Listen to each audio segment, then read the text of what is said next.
Bismillahirrahmanirrahim. Tabarakalladzi nazzala al-furqana ala 'abdihi liyakuna lil 'alamin nadhira. Allahumma shalli wa sallim ala habibika Mustafaka Muhammadin wa ala alihi wa sahbihi asmain. Nama ba'du.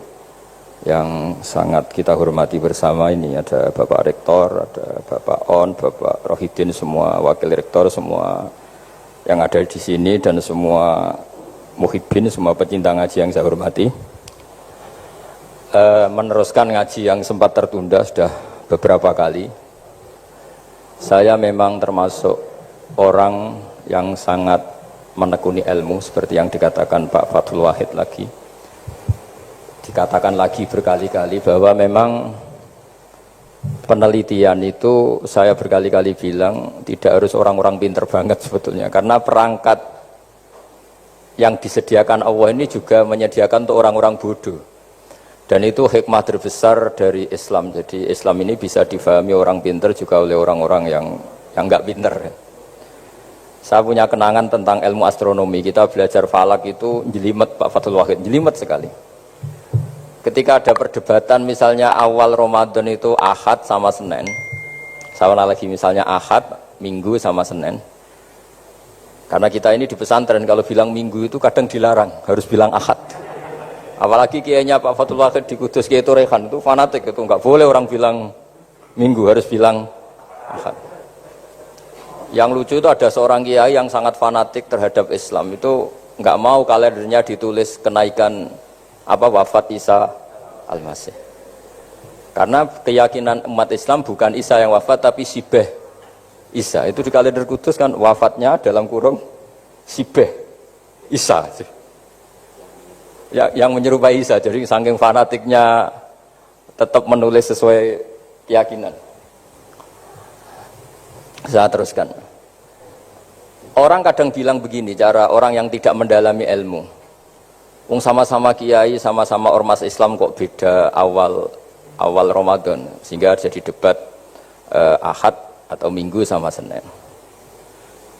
Saya punya mak-mak ya, kalau orang sepuh itu yang dulu ikut buyut saya. Jadi saya ini generasi kelima, itu orang itu muammar, ditakdir umarnya panjang. Itu bilang gini, Gus, sebetulnya untuk tahu kalender yang benar mana itu gampang katanya. Cari tanggal 15, nanti kelihatan siapa yang salah. Ternyata betul, kalau dihitung Ahad, nanti 15-nya misalnya jatuh hari apa, nanti kelihatan, ternyata pas yang dikatakan 15 versi Ahad itu bulan belum purnama. Purnamanya itu di versi mereka yang tanggal 16. Berarti benar mana? Yang Senin kan? Tapi yang versi Senin ternyata betul pas 15 pas purnama. Artinya apa? Allah menyediakan perangkat untuk menguji Senin apa Ahad dengan cara awam, yaitu nunggu tanggal 15. Artinya gini, kata siapa yang tahu itu hanya orang pinter gitu. Orang awam juga bisa tahu. Karena agama ini milik bersama, ya, milik orang pinter, milik yang tidak pinter. Sehingga dalam pola-pola Islam, di antara madhab Syadzili, madhab Thariqah Naqsyabandiyah, itu beliau di antara kampanyenya gini, kata Thariqah Naqsyabandiyah. Thariqah kami ini, yastawi fistifadatiha ar-rijalu wasibyan, gitu. Popularitas Thariqah saya mudahnya difahami ini antara orang pinter yang sudah dewasa sama anak-anak kecil ini sama. Kenapa demikian? Kalau dalam filosofi kebenaran itu ada pepatah fa innal haqqa adharu min syamsidz dhahirah. Kebenaran itu lebih jelas ketimbang matahari di siang hari. Sehingga mereka dengan mudahnya mensifati Allah misalnya adz-dzahir, zat yang begitu jelas. Kenapa Allah begitu jelas? Karena ulama dulu cara, kalau dalam bahasa pondok mensifati, menstatuskan. Alam raya ini maujud. Maujud itu ada. Di mana-mana sesuatu yang ada itu ya diciptakan oleh yang ada. Masa Anda ada kok menciptakan yang ada? Sehingga mereka tidak pernah tertarik sama faham komunis, ateis, bahwa alam ini dimulai dari ketiadaan. Pertanyaannya adalah bagaimana sesuatu yang tiada menyebabkan yang ada. Sehingga ulama dulu pinter, sifat wajib itu apa? Wujud. Karena alam raya ini kadung wujud, kadung maujudat, maka Allah harus wujud. Berhubung wujudnya Allah itu wujud penyebab, harus qadim atau harus awal. Masa penyebab datangnya terlambat dulu yang Jadi efek dari penyebab itu. Sehingga mereka dengan gampangnya mensifati Allah Az-Zahir, zat yang begitu jelas. Sehingga Imam Sibawayh ahli nahwu itu juga mengenali Allah lewat teori nahwu. Beliau bilang Allah itu siapa? Allahu a'raful ma'arif, zat yang paling mudah dikenali. Nah sehingga tadi seperti yang dikatakan Pak Rektor, sebetulnya perangkat ilmu seperti tadi menemukan bulan itu diantaranya ditemukan kalau bulan tuh nggak rata itu ya lewat teori gambar, karena sekian jarak punya akibat sekian, punya misalnya kita melihat gunung kelihatannya indah padahal di situ ya ada lubangnya, ada pohon yang tertebang, ada pemandangan yang nggak indah, tapi gara-gara dilihat dari jauh semuanya indah. Maka disarankan orang yang baru nggak suka istrinya terus melihat dari jauh, tinggal minggat lah kira-kira. Kalau ditinggal minggat 2 bulan itu mesti cinta lagi itu. Kan fungsinya baru kelihatan itu. Tapi kalau dekat terus tuh mesti sama neknya lah kira-kira gitu, sama mangkelnya. Sehingga itu ya dipakai teori juga dalam silaturahim. Di agama terkenal ada pepatah zuruhiban tasdad hubban. Jadi ya jangan sering ketemu, nanti kamu gampang cinta. Kalau sering ketemu ya gampang bosen lah kira-kira seperti itu. Nah, kemudian teori-teori awam ini dikembangkan. Yang awam, jadi dulu orang menemukan matahari itu besarnya kayak apa, rembulan besarnya seberapa, itu dilihat setiap kita melihat mobil itu jarak 1 kilo masih kelihatan sekian meter, nanti kalau 2 kilo berkurang sekian senti, kalau 3 kilo berkurang sekian senti, terus dikalikan ya kira-kira seperti itu. Kalau rembulan masih kelihatan segede itu berarti kali sekian pengurangan tadi, terus ditemukan. Makanya kita Pak Fathul Wahid yang di pesantren yang memang serius ngaji, itu di situ ada ilmu falak, itu ditemukan sebelum ada teknologi. Jadi kita tahu gerhana itu lamanya berapa, terus yang kena gerhana sisi mana, terus itu dihitung. Karena dari dulu sains ilmu itu di atas teknologi. Jadi kalau keyakinan kita di pesantren, teknologi itu hanya menyumbang nggak sampai 30%. Jadi orang bisa menemukan pesawat misalnya itu karena melempar batu, kalau masih ada tekanan batu itu tidak akan jatuh. Padahal batu itu tidak ada mesinnya, asal ada tekanan dia tidak jatuh. Terus dihitung kecepatan berapa yang menjamin sesuatu itu tidak jatuh. Hanya ditemukan pesawat, meskipun mau landing harus tetap banter, karena kalau tidak banter jatuh. Itu dihitung, artinya dari sains dulu baru ditemukan teknologinya untuk gimana supaya tetap kecepatan sekian itu ketika mau landing. Nggak boleh pesawat direm, kalau direm ya jatuh, karena tadi seperti batu dilempar dia nggak jatuh ya kalau masih ada tekanan. Sehingga instrumen itu ditemukan juga di bab tauhid. Saya punya kitab namanya Hasyiatut Turmusi, dikarang ulama top Indonesia, namanya Syekh Mahfud At-Turmusi. Itu beliau cerita Imam Al-Amudi itu ulama top, tapi dia itu unik, tiap ngajar santrinya itu ngajar matematika, ngajar ilmu eksak. Terus ditanya, sampai muridnya itu ragu, ini guruku masuk surga enggak, ini kiai kok hanya ngajar matematika. Ya kira-kira ngajar, ya seperti mahasiswa jenengan kan, ini rektor masuk surga enggak, ngomong teknik terus gitu loh. Tapi gurunya kayaknya enggak terima, disudoni santrinya itu enggak terima, karena beliau seorang wali. Murid-muridnya itu bermimpi. Ini penting saya ceritakan, mungkin agak aneh di dunia kampus ya, di bab ini. Kalau dalam teori kita, Pak On itu, mimpi sama nyata, melihat itu otoritatif mimpi. Ini yang agak aneh di ilmu pesantren. Jadi melihat jenengan langsung dengan mimpi itu otoritatif mimpi. Karena mimpi, ru'yal mukmin dijamin oleh Rasulullah sama dengan 46 juz'un minan nubuwah. Jadi persennya itu besar sekali, 46% dari juz'un minan nubuwah, otoritatifnya. Nah tentu tidur yang benar. Logikanya gini, kata-kata kitab-kitab menjelaskan. Orang kalau melihat langsung itu pasti terpengaruhi oleh cinta atau tidak cinta, senang atau tidak senang, sedang butuh apa enggak. Jadi kalau saya sedang butuh dengan Pak Rektor itu melihatnya dengan penuh harapan. Jadi kalau saya sakit mau mati itu senang lihat dokter karena ini harapan, Rektor nggak ngefek gitu kan gitu. Tapi kalau saya politikus ngelihat ketua partai itu lebih respect ketimbang melihat dokter. Jadi gara-gara banyak kepentingan ini melihat itu nggak pernah jujur gitu. Nggak pernah jujur. Jadi kebodohan manusia justru karena melihat itu kalau dalam teori kitab. Makanya kalau dalam teori pesantren itu kebalik, anna sunyamun wa idza matu intabahu. Manusia itu hakikatnya tidur, baru setelah mati bangun. Misalnya kita di dunia nganggap uang itu penting, harta itu penting, jabatan penting. Setelah kita mati ternyata yang paling penting itu hanya sujud. Karena kamu itu kenangan ketemu Allah terbaik itu sujud. Yang kita anggap penting di dunia semuanya tidak penting. Yang kita anggap sepele kayak sholat ternyata itu super penting. Tapi sadar itu nunggu nanti di akhirat. Nah, saya ini termasuk syukur yang sadar sebelum sampai akhirat. Jadi termasuk orang yang beruntung lah gitu. Nah, kenapa mimpi itu begitu penting? Karena tadi ketika orang tidur itu off semua, sistem sarafnya, sistem apanya. Yang ada hanya pengendalian Tuhan. Karena dia tidak bisa mengendalikan dirinya sendiri. Apalagi kalau tidurnya benar ya tentu pakai wudhu, terus pakai doa-doa, terus menghadap kayak mayit itulah, standar mayit itu menghadap ke kiblat kayak posisi mayit itu. Sehingga dia ada intervensi pada dirinya sendiri, ya tidak punya keinginan dari dirinya sendiri. Kamu kan nggak bisa ingin wah tidur ingin ketemu wanita cantik kan tidak bisa nentukan gitu. Akhirnya ya benar-benar hanya milik Allah. Apalagi kalau kita bacanya benar, terus pikirannya benar. Makanya uniknya dalam Islam adalah doa mau tidur dengan wiridan setelah sholat itu ajarannya Nabi banyak mau tidur. Wiridan subhanallah 33, alhamdulillah 33, akbar 33 dan disempurnakan seterusnya itu ijazah Nabi kepada Sayyidah Fatimah itu untuk mau apa? Tidur. Bismika wada'tu jambi wa bismika arfa'u sampai doanya panjang. Allahumma aljatu zuhri ilaika, panjang sekali doa mau tidur.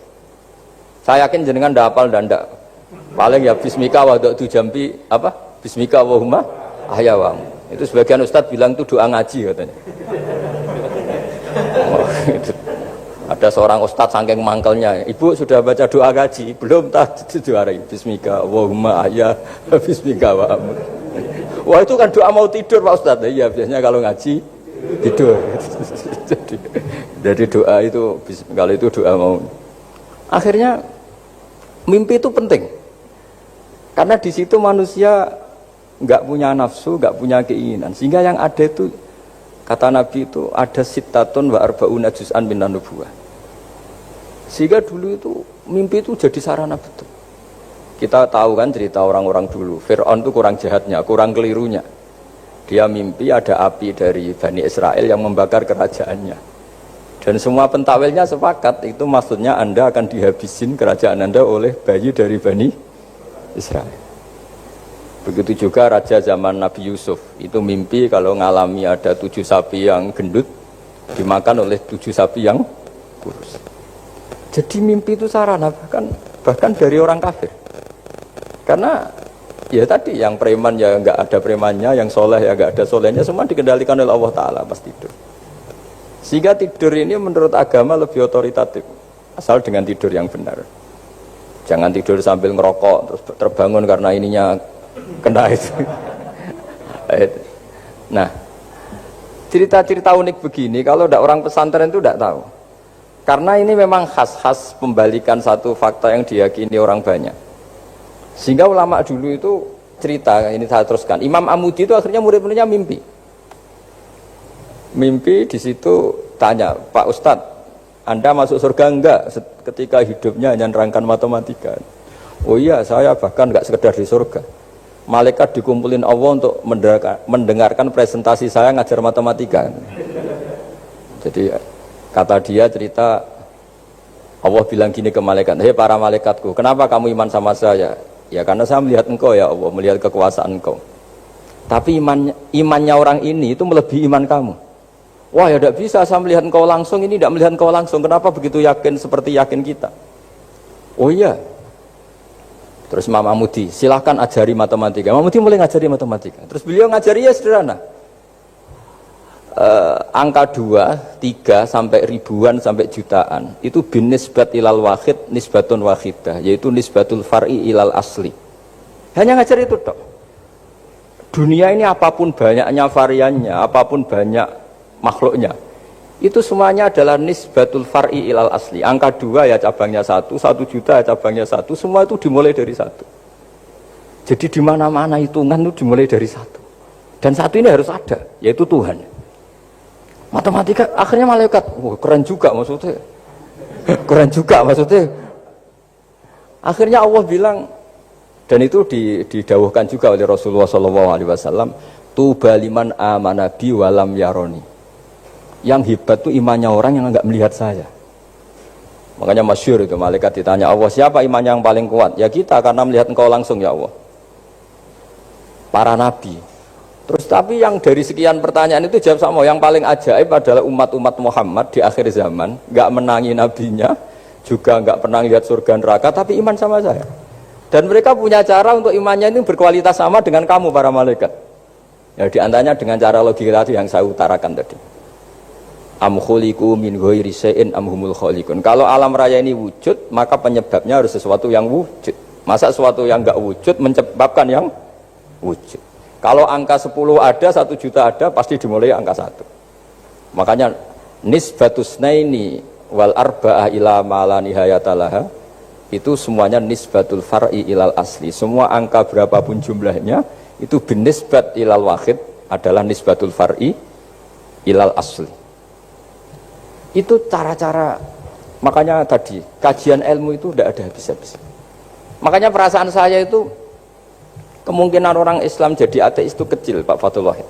Saya punya kitab, ini saya ulang lagi, kitab calon wali. Kenapa saya sering cerita wali? Kalau di kampus itu kan orang inginnya ya jadi dekan, jadi rektor atau jadi menteri lah kira-kira gitu.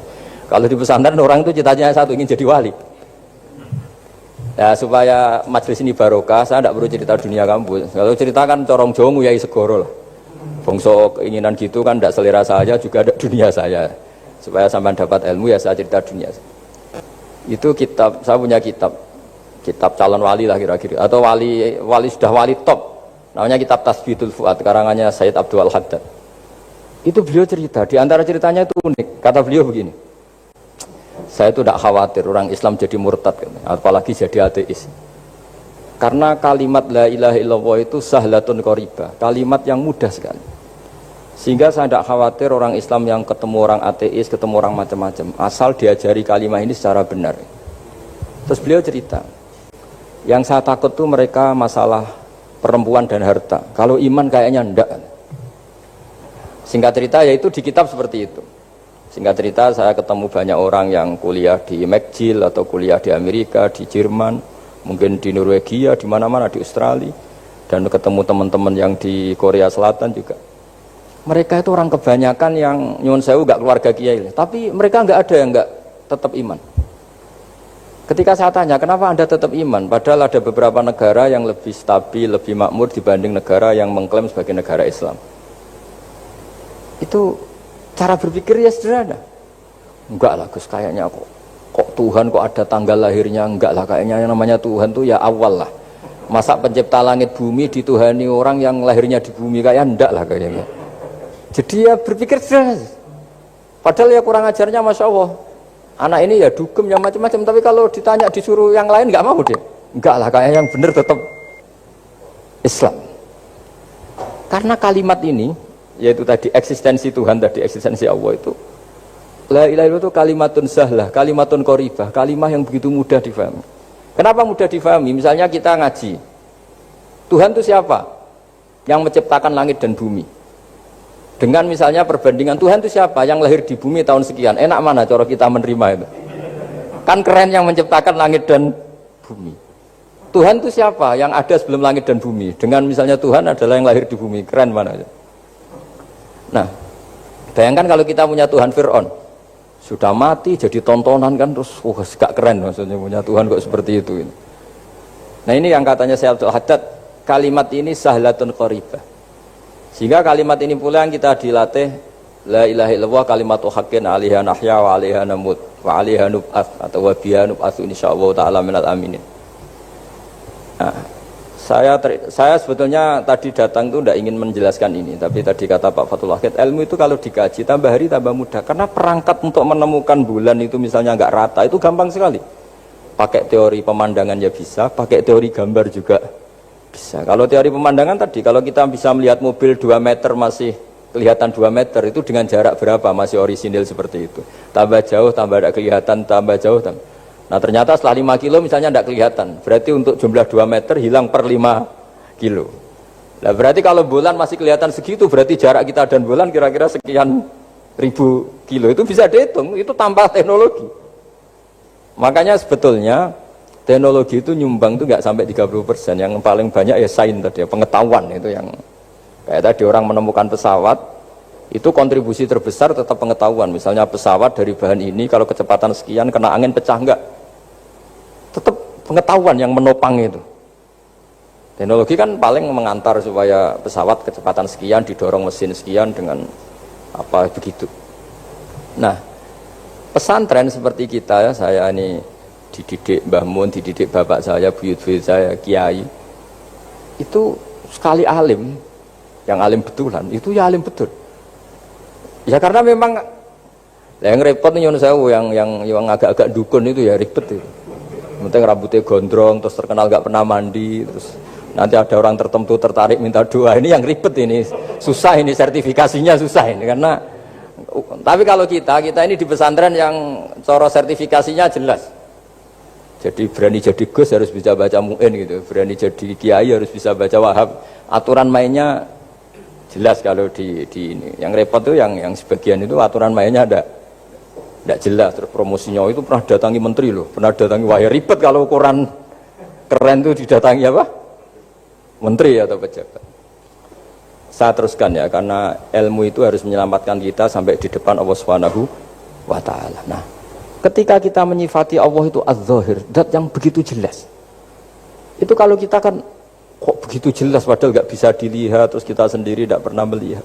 Tapi eksistensi Tuhan sebagai Tuhan, yaitu al-wajibil wujud, itu jelas sekali karena nggak mungkin suatu yang wujud diciptakan oleh yang tidak wujud. Kenapa harus awal? Masa pencipta datangnya terlambat? Terus juga harus bakok itu abadi atau al-akhir kalau dalam bahasa Quran. Masa zat yang superior kemudian kalah sama yang diciptakan?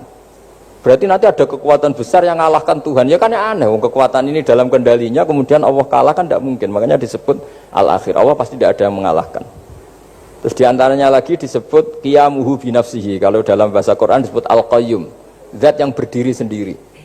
Gak boleh Tuhan butuh yang lain. Kalau butuh yang lain berarti bergantung pada yang lain. Dan nggak usah jadi Tuhan lah kalau masih butuh yang lain. Sehingga karena kekuatan ini, saya ulang lagi, karena kekuatan ini, ketika anak-anak mahasiswa kuliah di Jerman atau di Swiss, di negara-negara yang lebih bahagia ketimbang negara yang mayoritas muslim, itu mungkin mereka tertarik sama sistem negara itu karena ada jaminan sosial ini. Tapi nggak pernah tertarik sama Tuhannya negara itu. Karena dihitung-hitung tadi Tuhannya mesti keren kita gitu. Jadi, ini cerita ke saya Abdul Haddad. Kata saya Abdul Haddad, kamu tidak usah khawatir lah umat Islam murtad atau jadi ateis gitu. Karena penjelasan tauhid Islam itu begitu jelas. Jadi by design manusia itu pasti nerima tauhid kira-kira gitu. Jadi ini pentingnya adz-dzahir. Jadi Allah itu begitu apa? Jelas. Tapi Allah juga mensifati dirinya al-batin. Nah, al-batin itu gak mudah dikenali. Kenapa? Karena tubuh kita desainnya ini profan, tubuh kita tidak sempurna, rentan. Nah, tentu sesuatu yang nggak sempurna ini tidak bisa melihat zat yang super apa? Sempurna. Kita bisa rusak sementara Allah tidak. Nah karena alasannya tubuh kita ini didesain untuk rusak, maka di surga itu keyakinan para ulama orang bisa melihat Allah karena desain tubuhnya sudah dirubah dari desain profan menjadi keabadian. Sehingga di sini terus ada kelayakan melihat. Itu pun tetap min ghairi kaifin walan hisorin, tetap ya bisa melihat, tapi corong Jawa itu kecelok melihat tapi tidak sampai faham. Karena bagaimanapun Allah itu la tudrikul absar wa huwa yudrikul absar. Bagaimanapun Allah itu laisa kamitslihi syai'un, tidak ada padanannya. Jadi makanya Allah punya sisi adz-dzahir bisa dikenali sekali. Kenapa? Ya tadi nisbatus naini wal arba'ah ila ma la nihayata laha itu nisbatul far'i ilal asli. Saya punya kitab Pak Fathul Wahid, diajar Mbah Mun dulu, kitab Al-Husunul Hamidiyah. Itu yang ngarang itu ya kayak kelihatan ngawur, tapi ngawurnya orang alim. Jadi di situ ada gambar, gambarnya itu nggak jelas. Mungkin pengarangnya juga nggak bisa gambar kayaknya. Wah bulat, benang bulat ada, gambar gunung ada, gambar yang tambah ngawur ya banyak sekali. Gambarnya itu nggak ada yang jelas. Tapi dari nggak jelas itu beliau bilang gini, gambar yang bulat ini, yang nggak jelas ini, tetap kamu punya rumus kan? Itu dimulai dari satu titik. Mau gambar gedung tingkat 5, mau gambar hutan ada harimaunya, tetap dimulai dari satu titik. Ya alam raya ya seperti itu, mau ada Mars, cek mau ada Jupiter, kayak tetap dimulai dari situ titik. Nah ini namanya nuqtatul wujud, titik kewujudan, yaitu Allah Subhanahu wa ta'ala. Sehingga ketika kita ngaji, ketika di pesantren dulu, penjelasannya adalah Al-Quran maknanya dipadatkan di Fatihah, Fatihah dipadatkan di Bismillah, katanya Bismillah dipadatkan di titiknya ba. Nah titik ba ini dianggap titik awal wujud, bi kana makana wa bi yakunu ma yakun. Kira-kira Allah mentitahkan karena saya semuanya yang ada, dan karena saya yang mau ada bisa saya adakan. Nah, itu sirinya lah. Jadi menerangkan tauhid itu pakai gambar. Gambarnya keliru sekali lah kalau dalam orang seni mesti lihat nggak seni itu. Karena dia nggak butuh gambarnya, butuh mau menjelaskan bahwa dunia sebanyak ini, bahwa alam raya sebanyak ini tetap dimulai dari satu titik.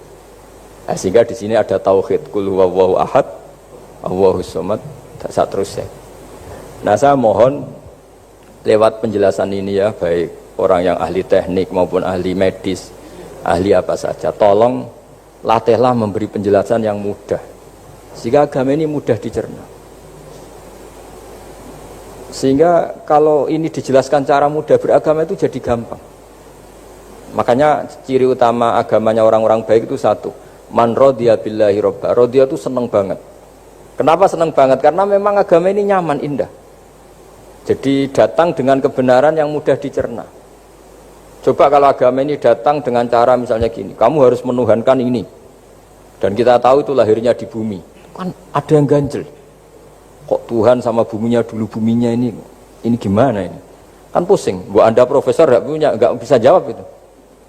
Tapi kalau Tuhan itu adalah yang ada sebelum langit dan bumi, kan ya iyalah, masa Tuhan terlambat datangnya, kan terus enak itu menerimanya itu. Makanya diantara kekalahan Fir'aun berdebat, ya Nabi Musa ya Nabi lah, juga proses ya. Nabi Musa ketika ditanya Fir'aun, wa ma rabbul alamin, Tuhan kamu itu siapa? Jawabnya Nabi Musa, rabbus samawati wal ardi, yang menuhani langit dan bumi. Itu Fir'aun masih bisa ngeles. Saya jalan-jalan kemana-mana, yang dituhankan saya, berarti yang Tuhan ya saya dong. Ma'alim tulakum min ilahin apa?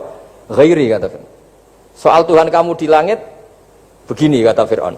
Haman dipanggil, Haman bikinkan piramida yang paling tinggi, saya ingin melihat Tuhannya Musa. Musa bingung kan, padahal kalau naik piramida nanti Fir'aun pun tidak bisa melihat Allah kan. Wong yang Nabi yang kiai aja gak bisa melihat, apalagi Fir'aun. Padahal celakanya ketika dia tidak melihat Allah, dia akan mengatakan Allah itu tidak ada, ribet kan. Itu penjelasan tentang Tuhan ini sebetulnya sudah absolut lah. Rabbus samawati wal ardi, Tuhannya langit dan bumi. Tapi itu gak ngefek, di perdebatan gak ngefek. Yang ngefek adalah ketika Musa bilang gini, Rabbukum wa rabbu abaikumul awwalin, sing nuhani buyutem. Wah kaget pengawal-pengawalnya langsung do iman, meskipun secara siron, secara rahasia. Iya, nah, Quran pangeran berarti buyutnya radi pangeran. Kan pangerannya putu nih, berarti buyutnya wah ribet kan. Ya kalau Fir'aun Tuhan, bapaknya tambah Tuhan kan, mbahnya buyutnya. Akhirnya kata pengawal Quran, geblek tenan Fir'aun. Artinya apa? Kadang argumentasi yang sudah benar, yaitu Tuhannya langit dan bumi kan ya benar lah. Tapi itu tidak ngefek, di perdebatan tidak ngefek. Yang ngefek adalah ketika Rabbukum wa rabbu abaikumul awwalin, yang nuhani nenek moyang kamu. Orang mulai mikir, kalau Fir'aun itu Tuhan, lalu nenek moyangnya Tuhannya siapa? Jadi ini seninya, makanya diantara syarat Nabi, jadi Nabi itu sidik, amanat, tabligh, fatona. Fatona itu ada kecerdasan. Dulu Nabi ya sering dibully, jangan kira Nabi itu enggak sering dibully, sering juga Pak Rektor. Jadi ada unta itu kena kudis. Kudis itu ya jenis penyakit menular lah. Nabi dengan teori tawakalnya, Nabi itu punya dua teori, kadang pakai teori tawakalnya, kadang pakai teori preventif.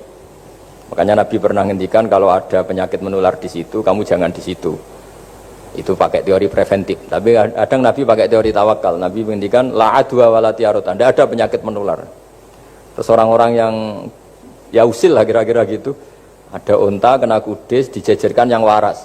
Ternyata yang waras ikut kudisen lah, ikut sakit. Senang orang ini.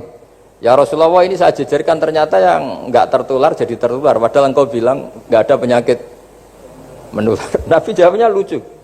Faman a'dal awwala. Kalau yang pertama ini tertular siapa? Dia dikira Nabi itu kalah karena melihat unta yang kedua. Ternyata Nabi enggak, ketika dipanggil ya Rasulullah ini unta agak gudikan, tak jajarkan yang kudisen, ternyata ikut kudisen. Berarti penyakit itu menular. Tapi Nabi jawabannya faman a'dal awwal. Lalu yang kena penyakit pertama tertular oleh siapa? Wah itu asli dari Allah. Ya maksud saya seperti itu kata Nabi. Nah itu yang dikatakan fatona. Jadi Nabi itu harus punya sifat apa? Fatona. Karena dengan kecerdasan itu Nabi bisa berargumentasi. Kayak tadi, ketika Fir'aun dikatakan Allah yang menuhani langit dan bumi, Fir'aun masih mengklaim dia Tuhan. Karena di mana-mana dia dituhankan. Tapi ketika diingatkan bahwa kamu anak seorang manusia, punya bapak, punya kakek, punya buyut, punya canggah kalau bahasa Jawa. Lalu kalau kamu yang Tuhan, dan Tuhan dimulai Anda, lalu mbah-mbah kamu Tuhannya siapa? Gak bisa jawab kan? Akhirnya banyak punggawa yang saat itu iman. Jadi iman itu bisa menghunjam kepada siapa saja termasuk yang orang-orang topnya Fir'aun. Sehingga ketika Fir'aun rapat Musa harus dibunuh besok, tangkap besok, sebagian mereka itu membocorkan informasi itu. Datang ke Musa, tadi malam kita ikut rapat, keputusannya Anda dibunuh, maka larilah kamu. Itu barokahnya iman. Artinya ya karena logika Musa lebih masuk akal, ya mereka lebih percaya sama Musa. Tapi gara-gara profesi ya tetap kerja, dan yang mulai ribet dunia. mulai ribet. Jadi makanya kamu jangan tanya kaifa hukmul mukmin sing yukhfi imanahu, bagaimana hukumnya orang mukmin yang menyembunyikan imannya demi aman. Ya tidak usah kamu jawab. Kalau kamu jawab boleh ini kok kayak pecundang. Kalau kamu jawab haram, pernah terjadi itu. Wa qala rajulun mu'minum min ali fir'auna yaktumu imana. Ya, ini khazanah ya. Jadi saya mohon mengkaji Islam itu harus dengan sisi-sisi yang bisa difahami orang pinter juga orang bodoh. Kata Imam Ghazali banyak itu. Karena hadatin itu harus difahami orang pinter juga orang bodoh. Terus contoh yang paling populer tentu sering saya utarakan masalah iddah. Iddahnya orang terceraikan itu 3 kali masa suci. Kalau menurut Abu Hanifah 3 kali masa haid. Orang pinter tahulah kalau perempuan sedang haid, menstruasi pasti sedang tidak hamil. Sehingga kalau dia sudah haid 3 kali ada kepastian tidak hamil. Kalau tidak hamil artinya apa? Nggak ada sperma dari zaut awal, suami pertama yang jadi anak dia. Padahal tujuan iddah adalah nanti kalau di hubungan suami istri sama suami kedua jelas anaknya suami kedua. Tapi kalau andai kan tidak ada iddah kan malam hubungan suami istri, pagi bentrok cerai, terus kawin, kumpul suami istri lagi, terus nanti anaknya itu anaknya siapa? Kan nggak jelas. Kalau sampean bisa klaim lewat DNA juga mungkin secara ilmu objektif Pak Rektor. Masalahnya juga bisa disuap kan? Saya sering dibantah orang-orang itu. Wah Gus DNA itu otoritatif karena gini-gini nggak mungkin bohong kamu. Ya DNA-nya nggak bohong, pegawainya bisa disuap kan? Kayak nggak tahu manusia apa nggak tahu Indonesia nggak tahu terus. Itu yang sensitif itu, yang mulai wilayah sensitif itu. Nggak tahu manusia apa kayak nggak tahu Indonesia. Manusia aja ya sudah. Berarti Anda sangat nasionalis. Jadi ribet kan? Maka dianjurkan ada iddah. Dengan iddah selesai berarti benar-benar perempuan ini baru atur rohmi, rahimnya steril dari unsur mani zaut awal. Dan kalau 3 kali masa suci itu artinya apa? Kira-kira 3 bulan. Kira-kira ya. Wal mutallaqatu yatarabbasna bi anfusina salasata apa? Quru'. Pertanyaannya kalau 3 bulan, andai kan tidak pakai teori ilmiah, menstruasi itu sudah teori ilmiah. Ada yang tanya ke saya, Gus kenapa harus sampai 3 kali, padahal menstruasi pertama pasti sudah tidak hamil. Saya jawab, menstruasi pertama itu namanya keluar darah. Nggak ada jaminan kalau itu haid, bisa saja keluar darah karena kaget, karena kecelakaan, karena apa. Sehingga kalau misalnya perempuan diceraikan, Gus saya sudah haid. Yang jamin kalau itu haid siapa? Maksudnya keluar darah dengan makna tidak hamil. Bisa saja keluar darah kali ini faktor kaget ya, atau faktor kecelakaan.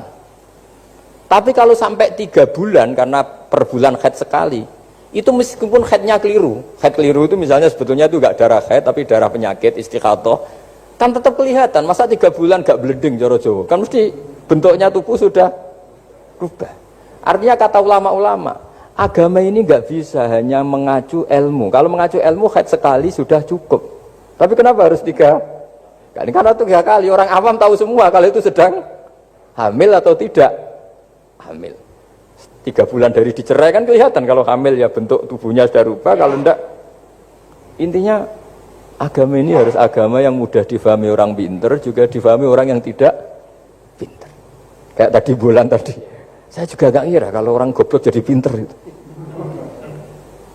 Jadi ini cerita ya. Jadi supaya kita meskipun di lembaga kampus, di lembaga modern, jangan lupa tradisi-tradisi kebodohan ya diabadikan lah kira-kira itu. Karena bodoh itu kadang ya penting. Makanya kalau cerita di dunia wali itu kaca, Anda boleh gak nerima cerita ini, tapi Anda harus percaya kalau kekuasaan Allah itu tidak terbatas. Kenapa orang Madura begitu mencintai kiai? Sebetulnya niatnya ya agak baik, tapi ya nggak baik tapi baik. Ada santri itu Madura, dia saking percaya sama kiai itu ya khidmah, bikin teh, masakan kiai, mijitin kiai, pokoknya waktunya diberikan semua untuk kiai. Dan dia nggak pernah ikut ujian. Apalagi ujian kelulusan disertasi dokter nggak pernah dia. Kalau sekolah nggak pernah ikut ujian. Sudah ya saya ridho jadi orang bodoh, sementing ikut jenengan. Suatu saat orang ini mati, kiainya tuh pusing, waduh mati. Nah, ini di dalam alam mimpi itu, kamu boleh nggak percaya, nggak wajib percaya memang. Ini kan ada akidah, jadi tidak wajib percaya. Ditanya sama malaikat, Marabbuka, Tuhan kamu siapa? Jawabannya lucu, malaikat kamu itu gimana? Di mana-mana tanya sama orang pinter, orang bodoh kok kamu tanya? Pusing kan malaikatnya. Di mana-mana namanya tanya, itu ya sama orang pinter. Masa orang bodoh ditanya? Yang bener aja kamu. Makanya bodoh ini ya senjata. Makanya ini kita kalau pinter ya alhamdulillah, kalau bodoh ya alhamdulillah. Karena bodoh itu penting. Kalau negara ini tidak makmur, yang disalahkan mesti para rektor. Gunanya apa ada rektor kalau nggak solusi bagi bangsa ini? Orang bodoh pasti nggak disalahkan kan? Nanti kalau ada hisab, kenapa Indonesia carut marut? Yang dipanggil Allah itu menteri, rektor, pasti itu. Apa kontribusi Anda sebagai orang pinter, sebagai profesor, sebagai orang bodoh aman? Santai, nggak kena panggilan kan? Karena Anda harus bertanggung jawab. Akhirnya terus malaikat tanya, lalu yang pinter siapa? Yang di atas itu, kiainya yang nalkin itu, yang di atas itu. Walhasil kiainya itu karena wali itu dengar. Ya boleh cung bodoh kok terus nganti wis mati. bodoh kok kamu bawa sampai mati. Jadi kadang orang bodoh itu ya pinter tadi. Malaikat tuh kamu itu gimana? Di mana-mana tanya itu ya sama orang pinter. Orang bodoh kok kamu tanya. Ya ribet kan kalau sudah ketemu seperti itu. Nah, Nabi juga sering ngalami dialek sama orang bodoh. Kadang Nabi yang ngalah, kadang logikanya orang bodoh itu lebih gampang. Itu ada orang pencari dop itu semacam kayak biawak ya. Tapi tidak biawak, kayak semacam biawak. Itu ketemu Nabi, kamu tahu kalau saya ini Rasulullah? Tidak tahu ya. Ya kamu harus iman kalau saya ini Rasulullah. Hatta yu'mina laka hadad dop. Ya kalau hewan ini iman sama kamu ya saya iman. Ribet kan ukurannya itu. Waduh, untung Nabi betul. Terus Nabi tanya, Dop, kamu tahu kalau saya Rasulullah? Terus Dopnya saat itu bisa bicara, asyhadu annaka Rasulullah, terus baru iman. Imannya tanya, kenapa kamu iman sama Rasulullah? Hewan aja tahu kalau dia Nabi, apalagi manusia. Sehingga masyhur itu di acara-acara kita kalau wadhabbu wal ghazalah yasyadani laka bir risalah itu wadhabbu wal ghazalah yasyadani laka bir risalah. Sehingga kekeliruan kita, saya sering ngomong di mana-mana, matur di mana-mana. Masyarakat Indonesia mayoritasnya tetap yang enggak pinter. Orang Islam mayoritas yang enggak pinter. Lalu orang enggak pinter ini diabaikan sehingga mereka tidak jadi energi yang luar biasa untuk mengawal Islam atau mengawal Indonesia. Itu keliru menurut saya. Menurut saya orang-orang yang nggak pinter pun tuh punya nurani. Zaman kita dijajah Belanda, itu tidak semua orang rektor, tidak semua orang profesor, tidak semua orang kiai, tidak semua orang alim. Mereka orang-orang yang nggak terpelajar, tapi tetap tahu caranya melawan apa? Belanda, melawan penjajah. Karena tadi manusia ini diciptakan itu sudah punya pengetahuan. Seperti mukadimah dibaca Pak Rektor, Iqra wa rabbukal akram alladzi 'allama bil qalam 'allamal insana ma lam ya'lam. Jadi bawaan manusia itu akan tahu untuk sesuatu yang perlu diketahui meskipun dia orang bodoh. Saya ulang lagi, meskipun mereka orang apa? Orang bodoh. Ya, di sini ini Islam datang yastawi fistifadatiha fistifadati syariah ar-rijalu wasibyan, bahwa ukuran kebenaran itu adalah siapapun mudah tahu. Bahwa angka 2, angka 3, angka 5 itu adalah far'ul wahid, cabang dari angka 1. Fal aslu huwal wahid, yang asli adalah angka 1. Dan 1 ini harus 1. 0, itu ditemukan untuk setelah ada angka 1, jangan keliru kamu. Tanpa ada angka 1 tidak ada 0, 0 ada gunanya kalau ada 01. Misalnya ada orang bilang, tapi kan ada 0,5, tetap saja harus ada angka 1, nggak bisa. Kamu bayangkan 0,5 kan karena ada 1. Artinya apa? Kamu bilang separuh dari 1. Tapi itu pun karena sudah ditemukan aljabar. Makanya kalau dalam matematika Arab, mungkin di sini banyak orang eksak. Kalau matematika Arab itu mudah sekali, Pak. Orang Arab itu nggak mau bilang 2,5. Misalnya zakatnya tijarah itu 2,5. Itu kan kalau kita zaman SD kan garap porogapit. Itu orang Arab nggak mau. Saya pernah cepet-cepetan garap matematika, yang ahli matematika sama saya, itu cepet saya. Karena saya pakai matematika bodoh. Justru itu gampang. Kalau orang Arab cara berpikir gini, kalau bilang 2,5 itu rubu'ul usur. Apa? Rubu'ul usur. Dari rubu'ul usur gini, 1/4 dari 1/10. Jadi misalnya 100 1/10-nya berapa? 10. Setelah 10, 1/4-nya berapa? 2,5. Jadi bertahap, rubu'ul usur. Sehingga misalnya gitu, 1 juta kan angkanya nolnya kan 6. Kalau kamu porogapit 2,5 kan kuweselen dia porogapit. Kalau orang Arab gampang, 1 juta 1/10-nya berapa? 100. 1/4-nya 25. Berarti 2,5-nya 1 juta 25.000. Orang Arab bilangnya rubu'ul usur. 1/4 dari 1/10. Jadi di 1/10-kan dulu baru di 1/4. Jadi lebih cepat. Sampai pakarnya tanya, "Gus kok bisa gini?" Wah, aku anak kiai ngawur. Saya ini makanya banyak orang pesantren itu pintar matematika. Sebetulnya matematika yang model ya sebenarnya kayak agak model bodoh itu. Tapi itu gampang, orang awam gampang. Kalau kita kan enggak, misalnya zakatnya zuru, zakatnya tanaman tuh 1/10 atau 1/20. Kalau orang Arab enggak mau 1/10 atau 1/20. Berarti kalau 100 ton atau 100 pintal berarti berapa? 10 atau 5 kan? 1/10-nya 100 berapa? 10. Kalau 1/20-nya 5. Kalau hitung-hitungan di fikih zakat orang modern kan 1/10 atau 1/20. Kalau orang Arab nggak mau bilang gitu. Zakatnya zuru itu al-usur 1/10.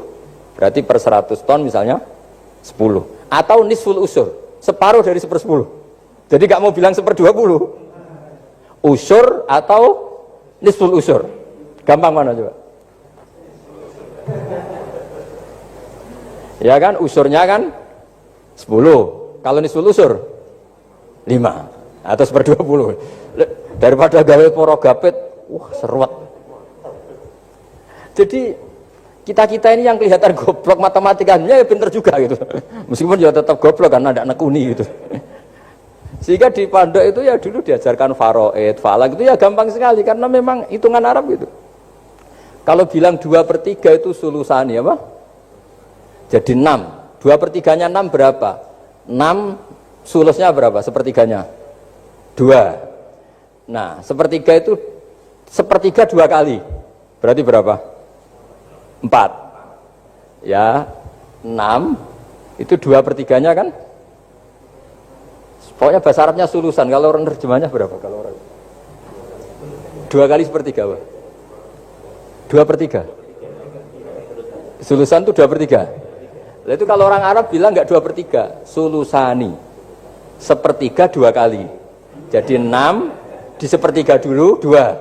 Nah 2 itu 2 kali. Berarti berapa? 4. Jadi itu. Nah Quran itu ya kira-kira gitu. Jadi kelihatannya goblok, tapi itu pinter itu. Yang porogapit kelihatannya pinter, tapi tidak pinter. Ukuran orang pinter yang mempermudah yang sulit. Jangan mempersulit yang mudah kan itu. Makanya saya bilang ini yang pinter yang mana itu.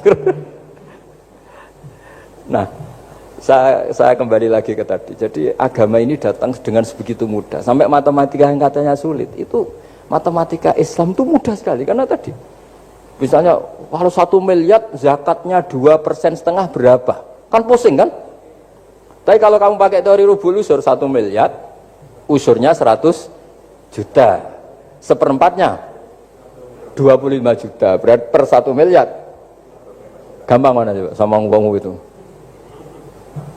Nanti ada yang nyeleduk, gampang kalkulator Gus. Ya ribet lagi kan, kalau kalkulatornya pas hilang.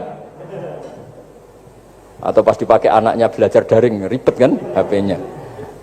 Jadi ini cerita ya, jadi seperti yang kita katakan Pak Rekro tadi, sebetulnya ciri utama ilmuwan atau ulama atau profesor atau doktor itu usahakanlah yang mudah itu, yang sulit itu menjadi apa? Mudah. Yuridu wa bikumul yusra wa la yuridu bikumul usra. Sehingga kata Imam Alamudi, dia menjadi wali besar itu justru karena belajar tauhid. Yang dari belajar matematika tadi, dari matematika dia tahu bahwa angka berapapun jumlahnya itu binisbat ilal wahid, itu semuanya nisbatul far'i ilal asli. Semua itu cabang dari satu. Alam ini kayak apa besarnya, apa Mars, ada Jupiter, tetap semuanya nisbatnya ke Allah adalah nisbatul far'i ilal asli. Semua itu diciptakan oleh pokok yang satu, yaitu Allah Subhanahu wa ta'ala. Saya kira demikian. Assalamualaikum warahmatullahi wabarakatuh.